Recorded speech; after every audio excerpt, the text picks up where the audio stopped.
Kasus ledakan di SMA Negeri 72 Jakarta kini bergulir ke soal dugaan pelaku siswa yang mengalami perundungan dan terpengaruh game daring. Merespons hal ini, Presiden Prabowo Subianto meminta diberlakukan pembatasan game daring yang syarat kekerasan seperti Player Unknowns, Battlegrounds, atau PUBG.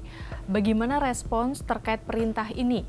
Lalu bagaimana juga pengaruh baik dan buruk dari game daring? Kita bahas ya. Kalau di lingkungan sekolah, bagaimana juga para guru dan tenaga pendidik harus lebih aware atau perhatian manakala ada sesuatu yang dirasa mencurigakan, termasuk beliau tadi menyampaikan bahwa kita masih juga harus berpikir untuk membatasi dan mencoba bagaimana mencari jalan keluar terhadap pengaruh-pengaruh dari game-game online, karena tidak menutup kemungkinan game-game online ini ada beberapa yang di situ ada hal yang kurang baik yang mungkin itu bisa mempengaruhi generasi kita ke depan. Gubernur Jakarta Pramono Anung pun menanggapi positif rencana pembatasan game daring syarat kekerasan. Tentunya pemerintah DKI Jakarta akan memberikan dukungan sepenuhnya apa yang menjadi kebijakan pemerintah untuk mengatasi agar persoalan yang terjadi di SMA 72 tidak terulang kembali. Intinya adalah memang ini tidak boleh terulang kembali, sehingga apa yang menjadi kebijakan pemerintah pusat, pemerintah Jakarta akan memberikan support dukungan sepenuhnya. Sementara itu, pelaku dan pengamat e-sport Irlian Syah Wijanarko menyaksikan jika terduga pelaku terpengaruh oleh game daring sebagai pemicu aksinya. Sejujurnya, kalau menurut saya pribadi, nggak terlalu banyak pengaruhnya sebenarnya dari game online ya. Sebenarnya even di komunitas kita pun kita mempertanyakan dari mana anak tersebut kalau diduga ya dia mendapatkan akses untuk satu bahan peledaknya dan juga satu yang diduga sebagai entah itu senjata airsoft gun atau apapun itu gitu ya. Ya. Dari mana dia bisa mendapatkan akses seperti itu dan dari mana dia bisa belajar untuk menggunakannya. Pernyataan lebih kritis lagi diungkap oleh psikolog klinis forensik Universitas Indonesia Cassandra Putranto. Ia menyebut bisa jadi game daring bukan faktor tunggal.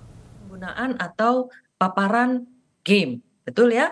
Mungkin ada, tetapi seberapa banyak paparan game itu mempengaruhi tingkat radikalisasi, intoleransi, dan ekstremismenya gitu ya. Karena kembali lagi secara psikologis, sekarang saya menjawab pertanyaannya, adalah bahwa manusia akan sangat mudah terpengaruh oleh berbagai stimulasi yang diterima baik secara langsung maupun tidak langsung.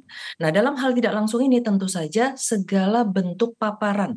Ya, kalau tadi langsung adalah interaksi dengan orang, kemudian juga mungkin ada buku, kemudian juga kalau di internet misalnya tadi game salah satu, tetapi ada hal yang lain yang lebih penting, yaitu misalnya media sosial. Jadi bagaimana mereka kemudian bisa berinteraksi dengan orang lain, bagaimana mereka bisa belajar untuk membuat yang disebut dengan IED ya, itu disebut improvised explosive devices gitu. Nah, anak-anak ini bisa belajar dari situ, dan terutama di dalamnya adalah juga ideologinya, ideologi kekerasan, intoleransi terhadap orang lain, bahwa ketika seseorang merasa tidak nyaman, merasa tidak senang, lalu kemudian boleh melukai hati orang lain. Nah, nilai-nilai inilah yang sebenarnya harus ditanamkan, tidak hanya di sekolah, tapi juga dari rumah, kemudian di lingkungan masyarakat. Nah, dengan kejadian ini, saya tentu berharap bahwa setiap orang tua, setiap tokoh-tokoh pendidik, dan siapapun yang mungkin bersinggungan dengan anak di sekitarnya, melakukan pemantauan dan monitoring yang sehati-hati mungkin untuk bisa melihat apakah memang ada perubahan perilaku yang terjadi yang bisa berakibat kepada meningkatnya radikalisme, intoleransi, dan ekstremisme. Terkait dengan anak kecanduan game daring, dosen Prodi Neurologi FKKMK UGM Abdul Gofir dalam artikel Opini Kompas Oktober 2021 mengutip, Badan Kesehatan Dunia WHO pada 2018 mendefinisikan gangguan akibat game internet atau Internet Gaming Disorder sebagai pola perilaku terganggu dari perilaku bermain game yang harus dinilai dalam jangka waktu 12 bulan. Karakteristiknya adalah gangguan kontrol aktivitas bermain game, prioritas yang meningkat hingga bermain game lebih penting daripada hobi dan aktivitas harian yang lain, dan bermain game yang berkelanjutan walau tak ada konsekuensi negatif dari bermain game. Penderita gangguan akibat game internet dicirikan dengan kegagalan suatu individu dalam mengontrol penggunaan game daring dalam hidupnya. Ini dapat menimbulkan stres nyata dan gangguan fungsional dari kehidupan seperti performa akademik, interaksi sosial, minat pekerjaan, dan masalah perilaku. Selain itu, terdapat perubahan juga dalam struktur otak secara keseluruhan.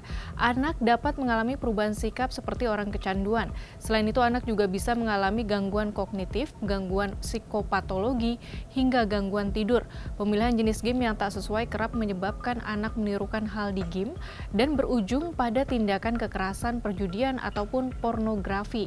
Ada pula gejala psikis seperti cemas, depresi, perubahan kepribadian, trauma psikologi, hingga kecanduan alkohol.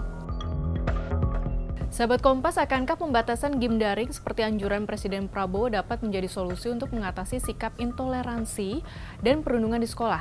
Atau adakah masalah yang lebih mengakar seperti fungsi keluarga?